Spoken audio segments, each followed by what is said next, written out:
mag-dessert tayo. So, bago ko banatan yan, unhealthy na yan. Eat muna tayo ng prutas. Baka sakali, hindi ko na yan makakain. So, dito, meron tayong guava, pears, and pumpkin. Merong orange doon. Parehas naman silang orange. Pero orange yun, pumpkin naman to na orange. Masarap to sana kung hilaw pa, tapos isaw-saw sa suka. Nice. May kaibigan si amo ko. Ang dami-daming prutas dyan. Apple, guava, pears. Iranian. Ibinigay ito ng Iranian na kaibigan niya. Kinarton-karton. Sabi nila, banatan mo, Mary. May acid ako, sabi ko. Masarap naman.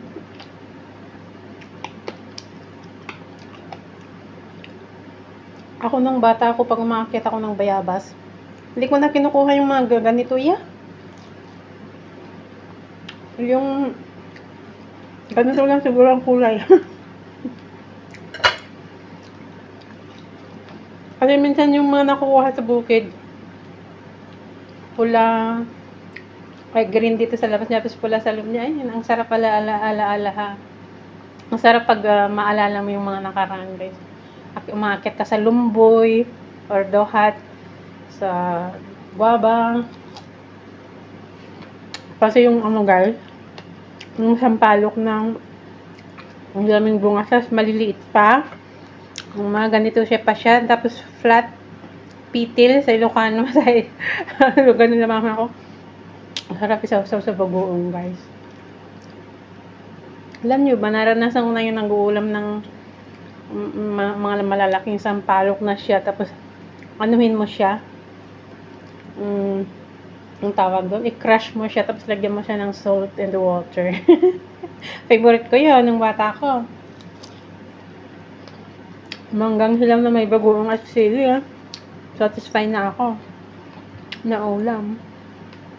May time nung na naghanap yung tiyan ko ng maasim,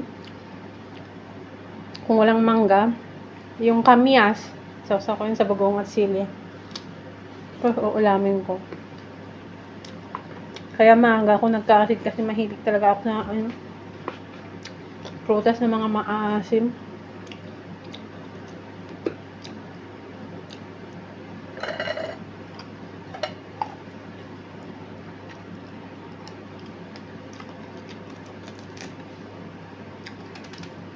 Pag yellow na yung pears, ayaw ko din. Gusto ko yung ganito siya.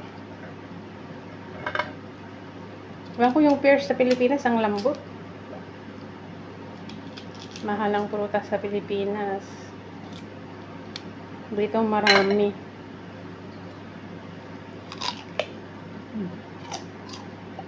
So, crunchy.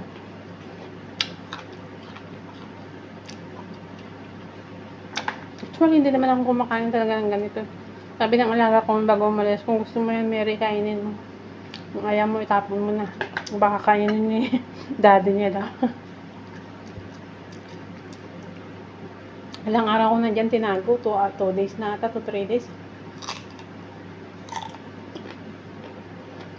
Nakain na niya na yung 3. Pero ang sabi niya is organic dessert daw to. Naglalagay pa rin sila ng sugar.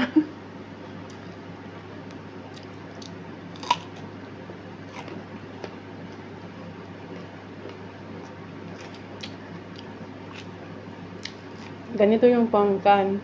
Yung madaling balatan lang. Pakita ko sa inyo yung orange. Magkaiba yung pumpkin at orange. Ito, mahirap balatan. Iranian to. Mga Iranian. Itong pumpkin, binili niya dyan sa baba sa Monoprix. Meron kami tindahan dito sa dito sa building namin. Hindi amin tindahan kung baga bakala sa compound. Dito naman Monoprix, Aspar, ganyan. Matamis siya. Masarap 'to ipakain sa bata.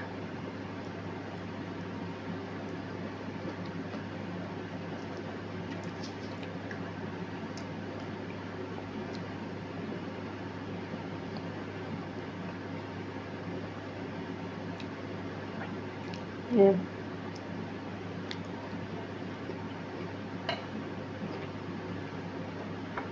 Kakainin ko lang mga ito mamaya. Bukusin ko lang ito. Mahirap mabigla-bigla ang tiyan ko. May acid pa.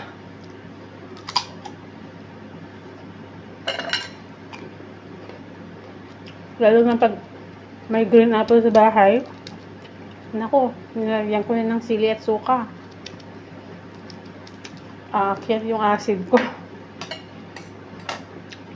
Kasi marami dito green apple. Tapos, namiss ko yung mangga. Ang manggang hilaw naman mahal. Hindi yun ang ginagawa ko na lang.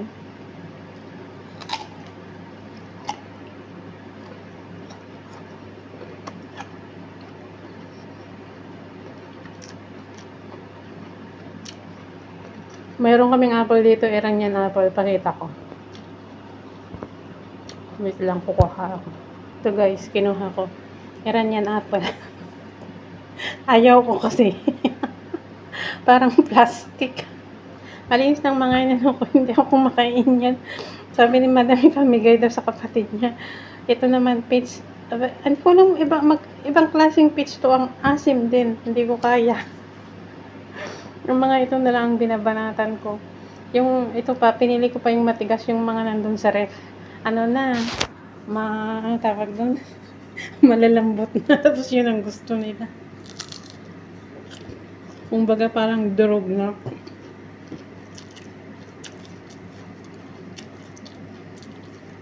Pakita ko sa inyo.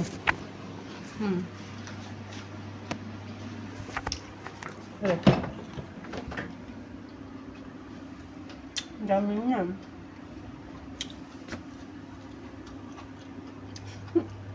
Daming manok. Meat and kusa. Ako ang gumagawa lahat niyan. Kung meron pang pineapple, sabi ni Bam, kainin ko na, ayaw ko. Ay, Diyos ko. Masuya ka guys. Tinitignan ko pala, nasusuya na ako. Dinengdeng talaga ang gusto ko.